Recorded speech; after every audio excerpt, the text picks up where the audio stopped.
Arsenal Football Club, and you well know better than me, but all these elite clubs, it is not good enough to be second or third. Really, it is not. Liverpool are not trying to achieve that, and Arsenal shouldn't be either. So there is going to be a pressure that comes his way. He's going to have to figure out if he's got the nous to turn this around. The goal for the manager is not to have a great base to look at for the next 3 or 4 years.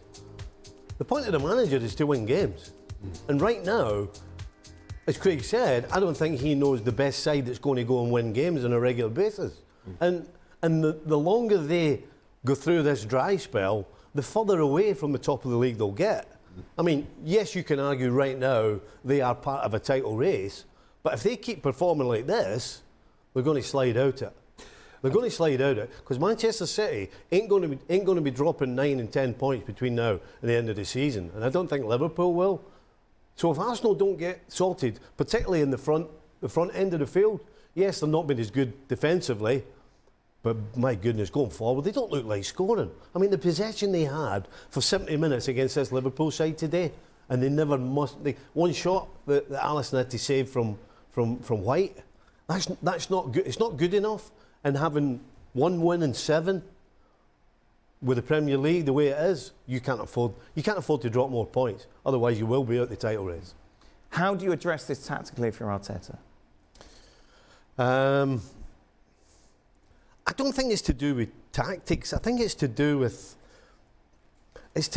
getting the right players in the right positions. Havertz, to me, has upset the apple cart. Right. No question, in the middle of the park. And then you try and play him up front as well, and it doesn't work. Now you've got your young guy in Ketia who's going to be second guessing himself. Your other striker's injured. I mean, there's not a straightforward fix other than try things. And trying Reece Nelson today didn't work. Martinelli did more when he came on in the short space of time than Nelson did. So you've got to try and you've got to figure a way out of getting Odegaard, Saka, and particularly Martinelli, those three, in form. Well, that's the thing, isn't it? That's the key. They're all out of form at the wrong time because they're all out of form together. And I think every facet of the Arsenal team at the moment is not operating to the level that it was. It's not just the front. It's what's the balance in the middle of the park? What's the best 3 ball in there?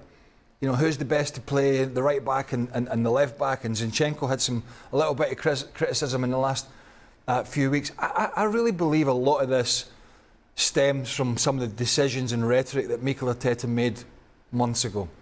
Talking about subbing goalkeepers during games, making the change with Ramsdale and Raya, not suggesting this is totally the reason why they're in this little bit of a slump, but I think these are decisions that make players talk in the dressing room. Just kind of add up. There's little bits that just add up. You know, when you're in the dressing room and you've had Ramsdale playing as well as he did for that period of time in goals, and he was good. Yep.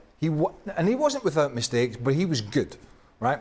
You have players going, well, I'm not quite sure about that decision. Why are we doing that? And then you sign Kai Havertz and players try and integrate him in, as you do. You try and get him in the squad and you try and help. But it was crystal clear this experiment of playing him in midfield wasn't working, and that was backed up by the fact that he dropped him. But again, it gets players talking. And so these little things just gather some moss. And it's all down to, I think, decisions that Mikel Arteta has made that he really didn't have to. And now he's going to have to backtrack and find a way to get himself out of it. Because I say, City are not going to go away. Liverpool, when these players come back, are strong. Even Aston Villa. And Tottenham a point behind Arsenal in the league. And Arsenal are the side we're talking about out of all these teams at the moment. How are they going to turn this around? I'm sure they will in some sense, but it's just whether they can turn it around enough to get enough momentum and head of steam to really have a go at this title again.